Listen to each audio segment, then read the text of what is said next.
claustrofobia não é só um medo. É uma sensação primitiva, aquela ideia de não conseguir se mover, de sentir as paredes se fechando ao seu redor, o ar ficando mais pesado a cada segundo, como se o próprio espaço estivesse tentando te esmagar. Agora imagine isso como um pensamento, mas como os últimos minutos da sua vida. Recentemente eu achei um dos casos mais bizarros do Japão, o caso de Nayuki Kanno. Quando eu comecei a pesquisar, eu não encontrei apenas um caso estranho, eu encontrei um dos mistérios mais perturbadores registrados no Japão. E quanto mais eu avançava, mais parecia que nada fazia sentido.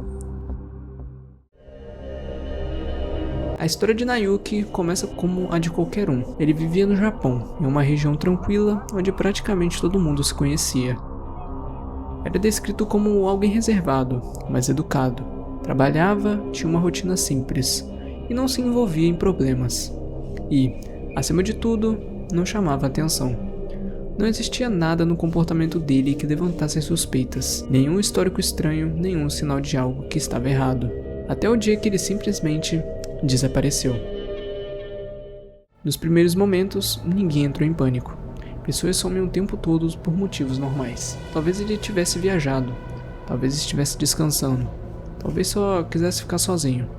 Mas os dias começaram a se passar e o silêncio começou a ficar estranho. Nayuki não atendia as ligações, não parecia no trabalho, não dava nenhum sinal de vida. E em lugares pequenos, esse tipo de ausência não passa despercebido. Algo estava errado, muito errado. Foram alguns dias até que finalmente algo chamou a atenção. Um cheiro. Um odor forte e incomum começou a surgir em uma área que, à primeira vista, parecia completamente normal. Um funcionário foi verificar acreditando que fosse apenas um problema hidráulico. Talvez um entupimento, mas quando o acesso foi liberado, o que estava lá dentro não parecia real. Tinha um homem lá dentro. O corpo de Nayuki foi encontrado preso dentro de um espaço extremamente estreito. Não era apenas apertado, era praticamente impossível. Ele estava encaixado de uma forma antinatural, comprimido em um espaço que não parecia ter sido feito para um ser humano. A posição do corpo levantava uma pergunta imediata. Como alguém entra em um lugar desses? Quando a polícia chegou, a cena era tão absurda que levou um tempo até que eles conseguissem entender o que estava vendo. O espaço era limitado demais, pequeno demais. Não fazia sentido um adulto conseguir entrar ali, muito menos sozinho. O corpo apresentava arranhões leves, marcas que indicavam tentativa de movimento, como se ele tivesse tentado sair, mas não conseguiu.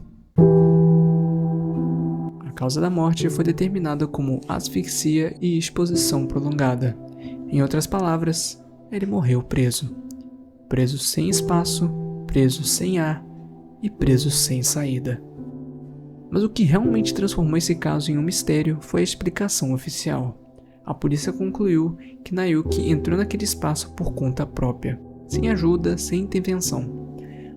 A teoria levantada foi desconfortavelmente simples. Ele estaria tentando observar algo ou alguém, se arrastando pelo local e acabou ficando preso. E foi isso, caso encerrado. Só que ninguém acreditou nisso. Nem a família, nem os amigos, nem as pessoas que conheciam Nayuki. Porque essa explicação não fechava. O espaço era estreito demais, a posição em que ele foi encontrado sugeria que, uma vez lá dentro, ele não teria como avançar e nem como recuar. Era como se ele tivesse sido colocado exatamente naquela posição. E tem mais detalhes que não foram explicados. Pequenas inconsistências que transformam tudo isso em algo ainda mais estranho. Porque quando você olha de perto, nada encaixa. Se ele entrou sozinho, como conseguiu? Se alguém colocou ele lá, por que ele não havia sinais claros de luta? Se foi um acidente, por que o local era tão inacessível?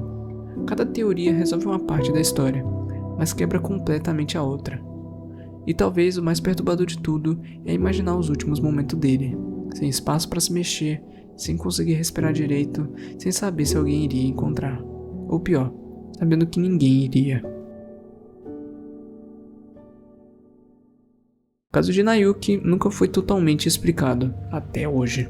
Uma pergunta que continua sem resposta: como alguém pode simplesmente desaparecer e reaparecer em um lugar onde ele nunca deveria conseguir estar?